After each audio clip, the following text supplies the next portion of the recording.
সাইয়েদনা মুসা আলাইহিস সালাম জিজ্ঞেস করলেন, ইয়া রাব্বি, আল্লাহ আপনার কি ঘুমে ধরে না? আল্লাহ বললেন, কোনো কথা বলা যাবে না, দুইটা গ্লাসের ভেতরে পানি নাও, পানি ভর্তি গ্লাস নিয়ে তুর পাহাড়ের উপরে দাঁড়াও। সাইয়েদনা মুসা আলাইহিস সালাম দাঁড়ালেন। আল্লাহরে আবার জিজ্ঞেস করলেন, আল্লাহ আমি জিজ্ঞেস করলাম কি আর আপনি করতে বললেন কি? আল্লাহ বললেন, কথা বলো না, যা বলেছি তাই করো। তো মুসা আলাইহিস সালাম কিছু বলতে পারে না, পানি নিয়ে দাঁড়িয়ে রইলেন। মুসা আলাইহিস সালামকে আল্লাহ বললেন, তুমি দাঁড়িয়ে থাকো আর ঘুম রে, বললেন ঘুম তুই মুসারে ধর।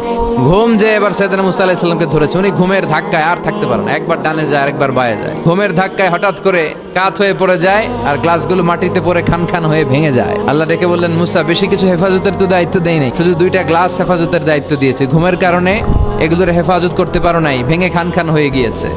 আমি যদি তোমাদের মতো ঘুমিয়ে যেতাম তাহলে পৃথিবীর সাথে সূর্য লেগে, সূর্যের সাথে চন্দ্র লেগে গোটা মহাবিশ্বটা এভাবে গ্লাসের টুকরার মতো খান খান হয়ে যেত রে মুসা।